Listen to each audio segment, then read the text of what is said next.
Hello दोस्तों, flat wisely में आप सभी का स्वागत है। तो लास्ट वीडियो में अभी हमने प्रॉपर डिस्कस किया था कि DSSB PRT का मतलब सिलेबस क्या रहेगा एंड आपका पैटर्न क्या रहेगा।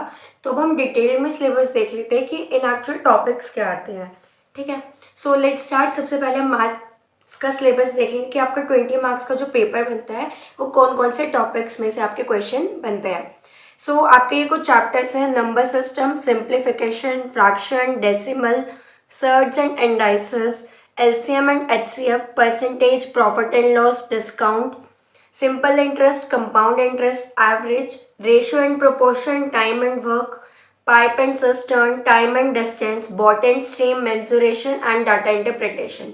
ये आपके ऑलमोस्ट 19 चैप्टर्स हैं जो कि आपके सिलेबस में प्रॉपर टॉपिक वाइज दिया गया है कि यहाँ से क्वेश्चन बनते हैं। अब मैं इनकी वेटेज बता देती हूँ कि कौन से चैप्टर से कितने क्वेश्चन बनते हैं। सो अगर हम नंबर सिस्टम की बात करें तो आपके यहाँ पे 2 मार्क्स के क्वेश्चन बनते हैं ऑलवेज। सिंप्लीफिकेशन से आपका 1 मार्क्स का क्वेश्चन बनेगा ही बनेगा। फ्रैक्शन से भी आपका 1 मार्क का क्वेश्चन बनता है। डेसिमल से भी आपका 1 मार्क का क्वेश्चन एक ज़रूर बनता है। सर्ट्स एंड इंडाइसेस, इससे आपका कोई क्वेश्चन नहीं बनता, तो इस चैप्टर पे टाइम वेस्ट करने की ज़रूरत नहीं है। PRT लेवल में आपको क्वेश्चन नहीं मिलेगा। LCM एंड HCF से आपका 1 मार्क का क्वेश्चन बनता है।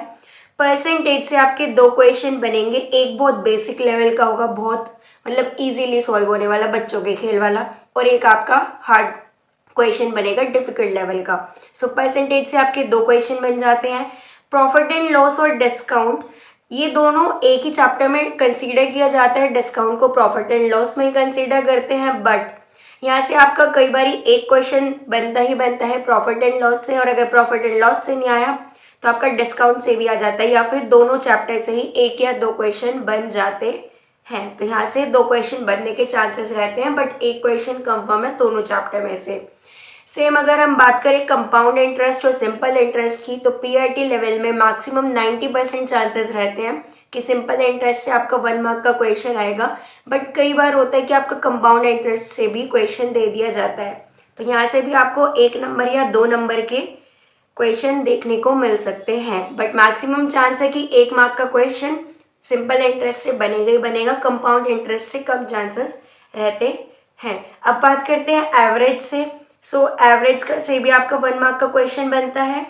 रेशियो एंड प्रोपोर्शन से भी आपका 1 मार्क का क्वेश्चन बनेगा। टाइम एंड वर्क से भी आपका कंफर्म है कि 1 मार्क का क्वेश्चन बनेगा ही बनेगा। फिर आते हैं पाइप एंड सिस्टर्न और टाइम एंड डिस्टेंस।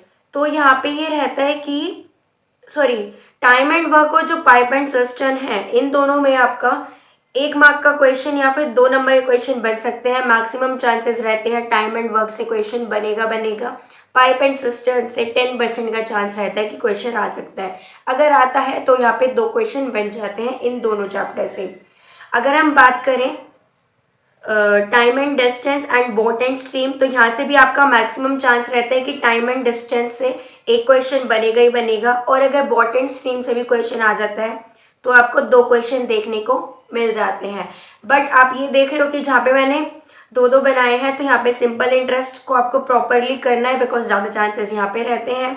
इधर टाइम एंड वर्क से ज़्यादा चांसेस रहते हैं, और इधर अगर हम चॉइस में देखें तो टाइम एंड डिस्टेंस से ज़्यादा चांसेस रहते हैं। तो ये तो आप ज़रूर कर लेना। मेंसुरेशन से आपका 1 मार्क का क्वेश्चन बनता ही बनता है, बट मेंसुरेशन जो है ये बहुत ही वास्ट चैप्टर है। मतलब इसमें आप जितना पढ़ोगे ना उतना कम लगेगा। इसमें फिगर्स इतनी है, इसमें बहुत ज़्यादा टाइप्स हैं, तो एक टाइम पे अगर नहीं हो रहा हो ना तो आप 1 नंबर के लिए मेंसुरेशन को छोड़ सकते हो, बिकॉज इसमें फॉर्मूलाज इतने हैं, इतने सारे फिगर्स हैं, आप कहाँ तक करोगे। देन है डाटा इंटरप्रिटेशन, यहाँ से 1 मार्क का क्वेश्चन ऑलवेज बनता ही बनता है। एंड मैं एक चीज़ बता दूँ कि ना 20 मार्क्स में से आप 20 मार्क्स ला सकते हो, बहुत अच्छी बात है, बट बहुत से बच्चों को मैथ्स का होता है फियर, ठीक है, तो वो मैथ्स नहीं कर पाते हैं, तो वो सोचते हैं मैथ्स तो हम छोड़ ही दें। बट आप छोड़ना मत, बिकॉज जो एक एवरेज बच्चा होता है ना, जो मैथ्स में कुछ भी नहीं करके चाहता है, वो भी ओवरऑल 6 मार्क्स तक लेके आता ही आता है, फिर चाहे नेगेटिव मार्किंग हो या नहीं हो, वो सोच समझ के आंसर करता है मैथ्स में, टाइम वेस्ट नहीं करता। बिकॉज तुम्हारे पास टाइम नहीं होता DSSB के पेपर में कि तुम टाइम वेस्ट करो, क्वेश्चंस में माथा मारो कि ठीक है हम इसको निकाल लेंगे, ये सब टाइम नहीं होता है आपके पास पेपर में। तो क्वेश्चन आता है करो, नहीं आता है तो तुम थोड़ा सा सोचो कर सकते हो या नहीं, अगर नहीं हो रहा तो छोड़ दो, अपना आगे बढ़ो, वरना बाकी के क्वेश्चन छूट जाएंगे। तो एक एवरेज बच्चा अगर 5 या 6 मार्क्स आराम से लेके आ सकता है। सो ट्राई करो कि अब तो तुम्हें वेटेज पता है कि कौन से क्वेश्चन कहाँ से बन रहे हैं। सो जो चैप्टर तुम्हें ईजी लगते हैं एटलीस्ट 20 में से 10 to 12 मार्क्स का प्रिपेयर करके जाओ, ताकि तुम्हारे मार्क्स ईजीली आ जाए, थोड़ी वेटेज बढ़े पेपर 1 को पास करने के लिए। ठीक है, अब बढ़ते हैं नेक्स्ट सिलेबस पे। अगला सिलेबस हम देखेंगे रीजनिंग का। जो रीजनिंग है यहाँ पे आपका बहुत ही ज़्यादा चैप्टर है, almost verbal and non verbal reasoning में आपके 40+ चैप्टर्स चले जाते हैं, लेकिन मैंने आपको इजीली कर दिया है कि वर्बल एंड नॉन वर्बल से आपके वो चैप्टर्स निकाल दिए हैं जिससे कि एवरी टाइम क्वेश्चन आता ही आता है एंड 99% चांसेस रहते हैं कि इन्हीं चैप्टर से आपका क्वेश्चन आएगा। तो मैंने सारे चैप्टर्स के नेम लिख दिए हैं जो कि आपको ज़रूर करके जाने हैं to get 20 on 20। And reasoning में ट्राई करना कि कुछ ना छोड़ो, बिकॉज रीजनिंग ये एक ऐसा है जिसमें फुल ऑन 20 on 20 ले आते हो। मैथ्स में तो फिर भी रहता है, बट रीजनिंग में इतना नहीं होता, वो लॉजिकली भी सॉल्व हो जाता है। सो हमारा फर्स्ट चैप्टर है एनालॉजी एंड सिमिलैरिटी, सेकंड है क्लासिफिकेशन, थर्ड है सीरीज। सीरीज में आपको अल्फाबेटिकल सीरीज मिल जाएगी, पैटर्न में सीरीज मिल जाएगी किस टाइप से, प्लस माइनस डिवाइड, ये मैं आपको चैप्टर कराऊंगी यूट्यूब पे। मिसिंग नंबर्स भी मैं कराने वाली हूँ, मैथमेटिकल ऑपरेशंस भी मैं कराऊंगी, इसमें आपको प्लस माइनस। तो यहाँ पे आपको बेसिक एक तरीका जानना है कि रीजनिंग के अंदर जैसे हम मैथ्स में पढ़ते हैं बोर्ड मास, तो यहाँ पे मैथमेटिकल ऑपरेशंस को यूज़ कैसे करना है। इनइक्वालिटी एंड इक्वालिटी चैप्टर की बात करें तो ये आपका सिलेबस में है, बट यहाँ से पीआरटी लेवल पे कोई क्वेश्चन नहीं बनता है, तो आपको ये चैप्टर करने की कोई ज़रूरत नहीं है। ये टीजीटी एंड पीजीटी लेवल पे आपको यहाँ से क्वेश्चन आता है, बट आपका पीआरटी में कोई क्वेश्चन नहीं आता, तो इसको करके टाइम वेस्ट करने की ज़रूरत नहीं है। वेन डायग्राम यहाँ से 1 मार्क का क्वेश्चन बनता ही बनता है। डाइस वेरी इंपॉर्टेंट क्वेश्चन बनेगा। क्यूब एंड क्यूबॉइड इंपॉर्टेंट है, बट यहाँ पे क्यूबॉइड से सिर्फ 2% चांसेस रहते हैं कि क्यूबॉइड से क्वेश्चन आएगा, मैक्सिमम क्वेश्चन आपके क्यूब से ही बनते हैं। रैंकिंग एंड कंपैरिजन टेस्ट, ये काफ़ी इजी चैप्टर है, अगर आप प्रॉपरली समझते हो तो आई प्रेफर कि हाँ ये वाला चैप्टर ज़रूर करना। डायरेक्शन से क्वेश्चन बनता ही बनता है। अब बात करें क्लॉक एंड कैलेंडर से, तो इन दोनों में से एक क्वेश्चन आएगा, बट फिलहाल कुछ सालों से मैक्सिमम चांसेस बनते हैं कि कैलेंडर से ही क्वेश्चन देखने को मिल रहा है, क्लॉक से बहुत कम क्वेश्चन देखा जाता है। एंड अगर एक टाइम पे आप क्लॉक का चैप्टर नहीं भी करते हो तो भी आप लॉजिकली सॉल्व कर लोगे टाइम को देखते हुए, बट जो कैलेंडर चैप्टर है इसके लिए आपको प्रिपेयर करना पड़ेगा। सो ये दोनों चैप्टर इंपॉर्टेंट है, बट 90% चांसेस है कैलेंडर आने का एंड 10% चांसेस है क्लॉक आने का। सो इट्स अपॉन यू कि आप दोनों कर पाते हो, वरना कैलेंडर ज़रूर कर लेना, क्लॉक तो आपका लॉजिकली भी सॉल्व हो जाएगा।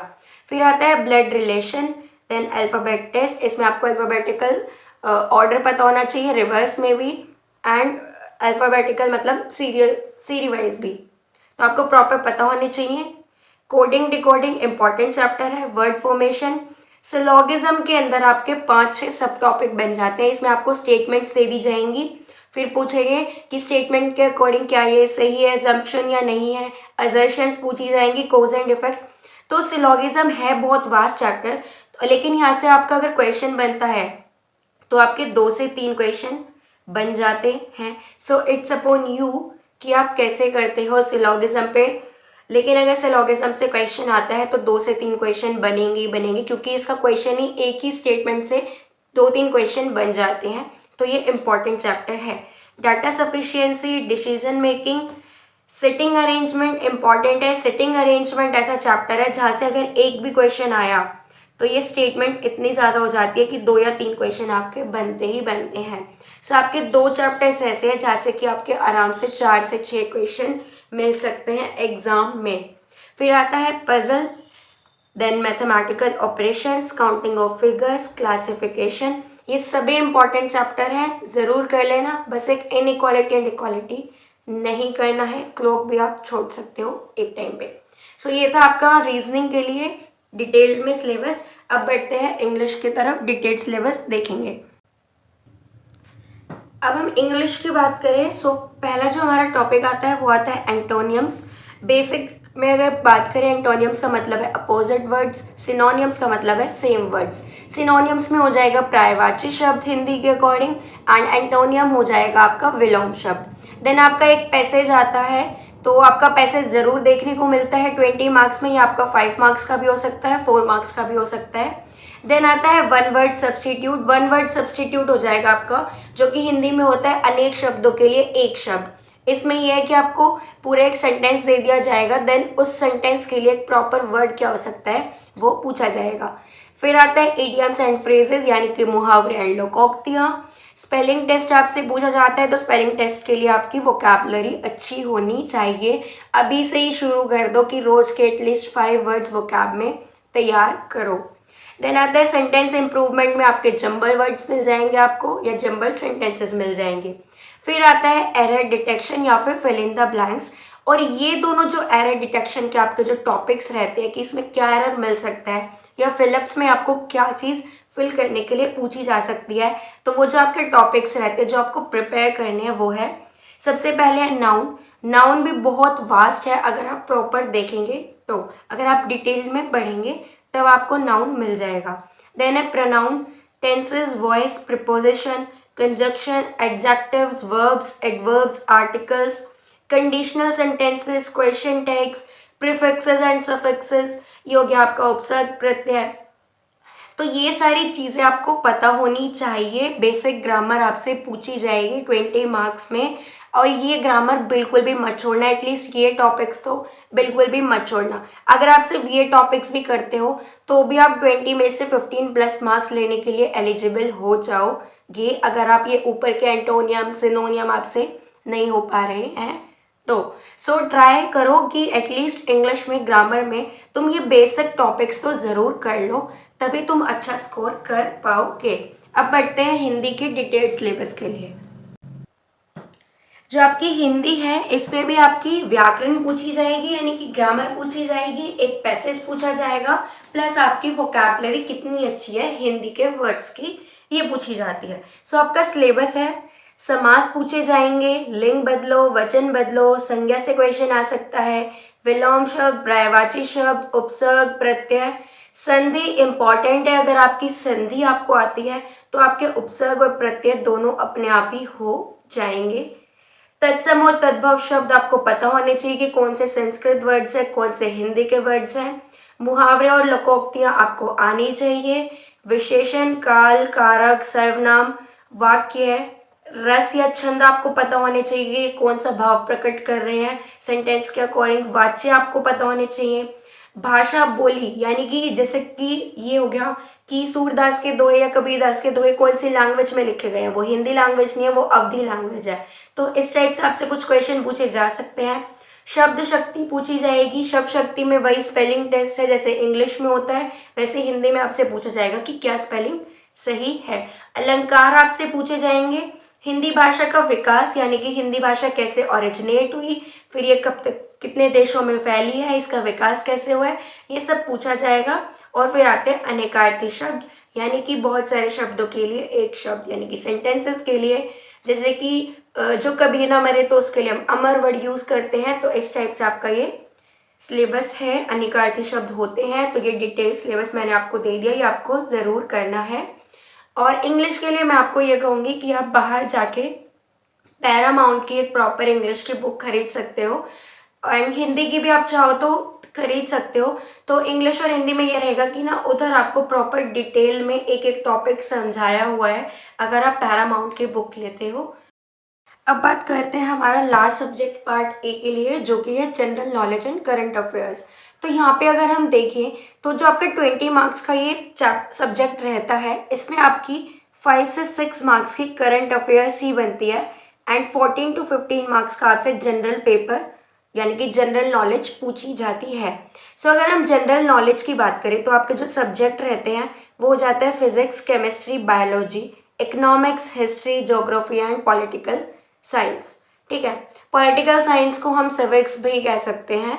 एंड आपको ये चीज़ बता दूं मैं कि ना पीआरटी लेवल पे आपका जो आपसे जनरल नॉलेज टेस्ट की जाती है वो आपकी टेस्ट की जाती है 6 to 8 क्लास के लिए।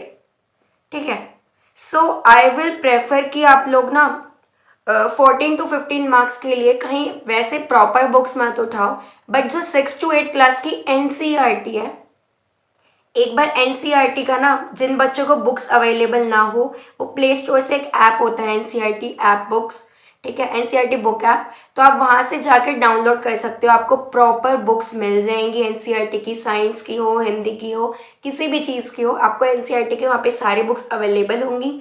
तो आप 6 to 8 का सिलेबस एक बार ज़रूर पढ़ लें, एक एक चैप्टर ज़रूर पढ़ें इन सभी बुक्स का। फिजिक्स के लिए, केमिस्ट्री के लिए, biology, economics, history, geography, political science, ये ऐसे सब्जेक्ट्स हैं जो कि आपको ज़रूर पढ़ने हैं एनसीईआरटी के, अगर आपको जनरल नॉलेज में 14 to 15 मार्क्स स्कोर करने हैं। एंड अगर आपकी ये पूरी हो जाती है और आपके पास टाइम बचता है, तो एक बार 9th और 10th की, बस साइंस की, इन 3 सब्जेक्ट की लखमीर सिंह ज़रूर पढ़ लेना, बिकॉज जो लखमीर सिंह की बुक है उसमें एक्सप्लेनेशन बहुत अच्छी है, बहुत प्रॉपर है, बहुत वास्ट वे में दी हुई है, बट बहुत इजी लैंग्वेज है। इट्स लाइक तुम पढ़ रहे हो, सारी चीज़ तुम्हारे दिमाग में अपने आप ही ट्रांसफ़र हो गई कि ठीक है ऐसे होता है। तो ये 3 के लिए आप 9th-10th की एक बार साइंस की बुक ज़रूर पढ़ लेना लखमीर सिंह की, तो आपके लिए बहुत अच्छा रहेगा। अब बात करते हैं करंट अफेयर्स की। करंट अफेयर्स के लिए बोला जाता है कि 6 मंथ्स की न्यूज़ आपको पता होनी चाहिए एग्ज़ाम से पहले, लेकिन अब की बार जो एग्ज़ाम हुआ था तो उसमें देखा गया कि सिर्फ 6 महीने की न्यूज़ ही नहीं, आपकी 1 साल पुरानी न्यूज़ से रिलेटेड भी क्वेश्चन आए हुए हैं। बाकी जो बच्चे न्यूज़पेपर नहीं पढ़ते या जिनके पास टाइम नहीं है कि यार कौन पढ़ेगा 5 to 6 मार्क्स के लिए, उनके लिए सबसे ईजी है कि एक तो 15 मार्क्स तक का ये कर लो, बाकी कुछ बेस्ट सेलर बुक देख लो 6 मंथ्स के अंदर कौन सी बुक फेमस हुई है या कौन से ऑथर फेमस हुए हैं या किसको कोई मेडल मिला है, ठीक है। स्कीम्स देख लो कि कौन सी नई स्कीम आई है स्पेशली पुअर पीपल के लिए, या फिर मतलब अपनी इंडिया में उधार के लिए, पॉवर्टी को हटाने के लिए, मिडिल क्लास फैमिलीज को आगे बढ़ाने के लिए, या प्राइवेटाइजेशन, इस टाइप से कुछ स्कीम्स आई हैं। तो बाकी गेम्स एंड ट्रॉफीज से रिलेटेड कोई मेडल हो, किसी कोई पुरस्कार मिला है, या कोई न्यू प्रेसिडेंट बना है, या कोई भी आपको ऐसी सिचुएशन लगती है जो कि आपकी जनरल नॉलेज में क्वेश्चन से रिलेटेड हो सकती है, तो वहाँ से क्वेश्चन बनेगा ही बनेगा। सो 6 मार्क्स में आप अगर गेम्स एंड ट्रॉफीज, स्कीम्स या बेस्ट सेलर्स भी देख लेते हो एंड ये प्रॉपर डिटेल्ड में न्यूज़ नहीं देखते, सिर्फ मोटी मोटी देख लेते हो, तो भी आप आराम से 6 में से 3 से 4 नंबर तो स्कोर आप कर ही लोगे। सो ये था आपका general knowledge and current affairs का डिटेल्ड सिलेबस। अब बात करते हैं पार्ट बी साइकोलॉजी, जो कि आपका 100 मार्क्स का आने वाला है, एक ही प्रॉपर सब्जेक्ट। सो उसका आपका जो डिटेल्ड सिलेबस है वो क्या है। साइकोलॉजी का जो सिलेबस है ना, ये भी काफ़ी वास्ट है, क्योंकि 100 मार्क्स में काफ़ी चीज़ें तो आएंगी, ऐसे ही क्वेश्चन पेपर नहीं बन जाता, ठीक है। सो साइकोलॉजी की ना मैंने ये 6 पार्ट्स में यूनिट्स को डिवाइड कर दिया है, तो इट्स अपॉन यू कि आप कैसे फर्स्ट यूनिट कौन से करते हो, बट सभी यूनिट्स इंपॉर्टेंट है। सो पहली जो यूनिट है वो गई साइकोलॉजी, ही नाम दे दिया उसे। उसमें आपको ये पता पढ़ना है सबसे पहले एजुकेशनल साइकोलॉजी क्या होती है, स्कूल्स ऑफ साइकोलॉजी कौन कौन से हैं, एंड मेथड्स क्या रहते हैं साइकोलॉजी को पढ़ाने के लिए या फिर समझने के लिए, ठीक है। ये 3 आपके चैप्टर्स हैं। देन जो नेक्स्ट यूनिट है वो है चाइल्ड डेवलपमेंट। इसमें पूरी आप पढ़ोगे कि बच्चे का डेवलपमेंट कैसे हो रहा है, उसकी ग्रोथ कैसे हो रही है, क्या क्या इफेक्ट करता है एक बच्चे की डेवलपमेंट पे। जो आपने सीटेट में पढ़ा था चाइल्ड डेवलपमेंट का, इसमें सब कुछ आपको वो पढ़ना है। तो यहाँ पे आपको कॉन्सेप्ट पता होना चाहिए ग्रोथ एंड डेवलपमेंट का, प्रिंसिपल्स पता होने चाहिए, डायमेंशंस पता होनी चाहिए डेवलपमेंट की, क्या क्या फैक्टर्स अफेक्ट करते हैं हमारी डेवलपमेंट को या बच्चे की डेवलपमेंट को, ये पता होना चाहिए। हेरिडिटी और एनवायरनमेंट का क्या रोल है, और इसके अंदर जो आपके सब टॉपिक्स बनते हैं तो वो आपको पढ़ने, सोशलाइजेशन, जेंडर, इमोशंस, पियाजे की थ्योरी, विगोत्स्की की थ्योरी, कोलबर्ग की थ्योरी, पियाजे का मोरल डेवलपमेंट, ब्रूनर की थ्योरी, एरिक एरिक्सन की थ्योरी एंड सिगमंड फ्रॉइड की थ्योरीज, ये सब आपको पढ़ना है। ये आपने सीटेट में पढ़ा था, बट ये आपका DSSS में PRT में भी आएगा, तो ये आपको प्रॉपर तरीके से पढ़ना है। यहीं से आपके 20 to 25 क्वेश्चन बन जाएंगे, इस चीज़ की मैं श्योरिटी दे रही हूँ। इसलिए ये वाले यूनिट नहीं छोड़नी है, इम्पॉर्टेंटली पढ़नी है कि चाइल्ड की डेवलपमेंट एंड ग्रोथ कैसे हो रही है। जो नेक्स्ट है वो है लर्निंग एंड इट्स मोटिवेशन। ये भी मोस्ट इंपॉर्टेंट यूनिट है। यहाँ से आपका 40% पेपर बन जाता है। यहाँ से आई वुड से कि आपके 40 क्वेश्चन बनेंगे 40 नहीं तो 35 क्वेश्चन तो बनने ही बनने हैं, बिकॉज ये वाली जो यूनिट है ये पूरी थ्योरी से भरी हुई है। अगर आपको साइकोलॉजी शुरू करनी है ना, तो सबसे पहले जितनी भी थ्योरीज है उनकी एक लिस्ट बनाओ एंड वे सारी थ्योरीज आपको प्रॉपर करनी है। अगर आपको वो सारी थ्योरीज हो गई तो ये सोच लो कि आपके ना 100 में से 50+ स्कोर आने के लिए आप रेडी हो कि आपके आएंगे ही आएंगे, सिर्फ थ्योरीज करने के बाद। सो इस यूनिट में आपको पढ़ना है मीनिंग एंड कंसेप्ट क्या है लर्निंग का, या लर्निंग का प्रोसेस क्या है, क्या क्या फैक्टर्स है जो कि लर्निंग को इफेक्ट करते हैं। लर्निंग की सभी थ्योरीज आपको पता होनी चाहिए। वो थ्योरीज है classical conditioning, operant conditioning, trial and error learning theory, Gagne's hierarchy of learning, Kurt Lewin's field theory, Bandura social learning, insightful learning, Kolb's experiential learning. So ये इनमें से कुछ थ्योरीज तो आपने सीटेट में ही की थी, तो एक बार दोबारा कर लेना। आपके पास नोट्स होंगे तो अच्छी बात है, दोबारा से वही पढ़ ले ना। फिर है कि एक बच्चा कैसे सोचता है या कैसे याद करता है, how children learn and think. Motivation की आपको यहाँ पे सारी थ्योरीज पढ़नी है। मोटिवेशन और उसकी इम्प्लीकेशंस क्या है लर्निंग पे। मोटिवेशन के टाइप्स पढ़ने हैं, साइकिल्स क्या है मोटिवेशन की, कितने टाइप के मोटिव्स होते हैं, एंड जितनी भी थ्योरीज है मोटिवेशन की वो सभी आपको पढ़नी है इस यूनिट के अंदर। बस आप ना पूरे साइकोलॉजी में आपसे ज़्यादा वास्टली सिलेबस ना हो तो बस एक चाइल्ड डेवलपमेंट का टॉपिक ज़रूर कर लेना, एंड एक ये लर्निंग एंड इट्स मोटिवेशन। ये वाले जो दो आपकी यूनिट्स हैं ये दोनों आपको ज़रूर करनी है। इसमें सारी थ्योरीज है, एक बच्चे का डेवलपमेंट है, ये सब पता होना चाहिए। और एक इंडिविजुअल डिफरेंसेस कर लेना और डाइवर्स लर्नर्स क्या होते हैं। सिर्फ अगर ये भी करते हो तो भी आप एलिजिबल हो 100 में से 75+ स्कोर करने के लिए। आगे जो आपकी यूनिट है वो हो गए इंडिविजुअल डिफरेंसेस के। इंडिविजुअल डिफरेंसेस में आपको पढ़ने हैं मीनिंग क्या है, टाइप्स क्या है इंडिविजुअल डिफरेंसेस के, पर्सनालिटी के आपको बहुत डिटेल में पढ़ना है, इंटेलिजेंस पढ़ना है, इंटेलिजेंस की थ्योरीज पढ़नी है। देन आता है next unit understanding diverse learners. Diverse learners में यहाँ पे सभी वो वाले बच्चे हैं कि क्या कौन कौन से हम कहते हैं कि ये अलग बच्चे हैं नॉर्मल बच्चों से। सो इसमें आ जाएगा बैकवर्ड चिल्ड्रन आपको पढ़ना है, मेंटली रिटार्डेड चिल्ड्रन पढ़ना है, gifted children, creative children, disadvantaged and deprived children, specially abled child, learning difficulties, adjustment. ये छोटा टॉपिक है, बस इसमें यह है कि आपको थोड़ा बहुत भी पता होगा ना कि मेंटली रिटार्डेड चिल्ड्रन में ये प्रॉब्लम्स होती है, गिफ्टेड चिल्ड्रन इन्हें कहते हैं, जो क्रिएटिव बच्चा होता है वो ऐसा होता है, स्पेशली एबल्ड चिल्ड्रन के लिए हमें ऐसे पढ़ाना पड़ता है। तो इसमें पूरे यूनिट में सिर्फ वही चीज़ें हैं जो कि आपको प्रॉपरली पढ़नी है। देन आती है लास्ट यूनिट, वो है पेडागोजी। सो इसके अंदर आपका आ जाता है टीचिंग लर्निंग प्रोसेस कौन कौन से रहते हैं, टीचिंग मेथड्स पढ़ना है, एनसीएफ 2005 क्या कहता है, सीसी पढ़ना है, कॉम्प्रिहेंसिव कंटिन्यूअस एवेल्युएशन के बारे में प्रॉपर पता होना चाहिए, एक्शन रिसर्च पता होना चाहिए, राइट टू एजुकेशन एक्ट आपको पता होना चाहिए, लाइफ स्किल्स पता होनी चाहिए, न्यू एजुकेशन पॉलिसी पता होनी चाहिए, एंड माइक्रो टीचिंग। सो ये कुछ टॉपिक्स है जो कि पेडागोजी के अंदर आते हैं, जो कि आपने सीटेट के टाइम पे भी करे हैं। सो अगर आपके पास नोट्स अवेलेबल हो तो कर लेना, एंड टाइम बचता है तो डेफिनेटली पूरा डिटेल में सिलेबस पढ़ लेना, इतनी बड़ी कोई बात नहीं है।